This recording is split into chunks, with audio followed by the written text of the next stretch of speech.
اللهم صل علی سیدنا محمد وعلی آل سیدنا محمد مبارک وسلم۔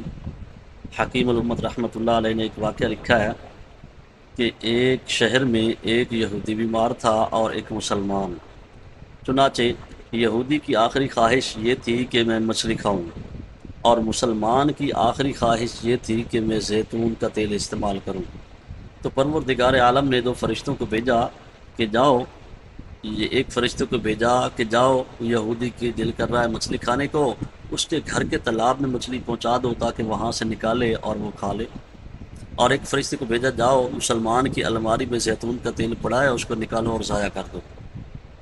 چنانچہ دونوں کے راستے میں ملاقات ہوئی تو پوچھا ایک دوسرے سے، ایک نے بتایا میں تو یہودی کو مچھلی کھلانے جا رہا ہوں، دوسرے نے بتایا میں تو مسلمان کا زیتون کا تیل ہی ضائع کرنے جا رہا ہوں۔ جب دونوں واپس آ گئے تو پروردگار سے عرض کی کہ اے اللہ، آپ کی حکمتیں ہیں، آپ کے کام ہماری سمجھ سے بالا تر ہیں۔ تو پروردگار نے فرمایا میں اپنے کاموں کی حکمت خود ہی بہتر جانتا ہوں۔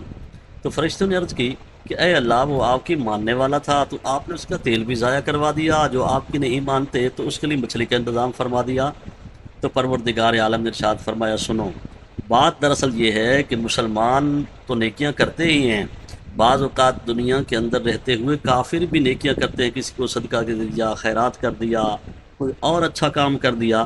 تو لہٰذا ہم چاہتے یہ ہیں کہ اس کی نیکیوں کا بدلہ اسی دنیا میں اس کو دے دیا جائے۔ اس کی ایک نیکی وہ ہمارے پاس باقی تھی، ہم نے وہ اس کی آخری خواہش پوری کر کے وہ اس کی نیکی ختم کر دی، تاکہ جب ہمارے پاس آئے تو وہاں اس کی نیکی کوئی نہ ہو، کیونکہ اس کا کھاتا یہی پورا ہو جائے۔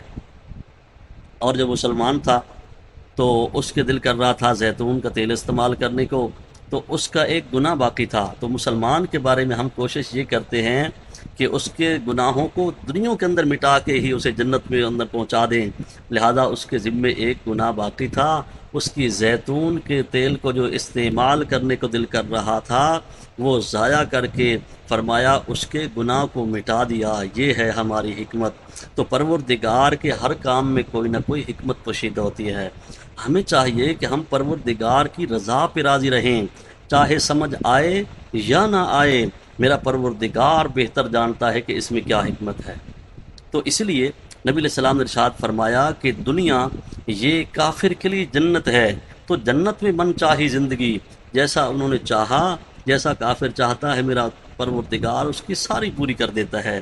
لیکن مسلمان کے لیے فرمایا دنیا قید خانہ ہے، تو قید خانے میں قیدی کی اپنی مرضی نہیں چلتی، بلکہ جو قید خانے والے ہیں ان کی مرضی چلتی ہے۔ تو لہٰذا یہ دنیا ہمارے لیے قید خانہ ہے، ہم شریعت کی مان کے چلیں تو میرا پروردگار اسی دنیا میں ہمارے زندگی کے سارے گناہوں کو معاف فرما دے گا، اور اس کے بدلے میں میرا پروردگار جنت عطا فرمائے گا۔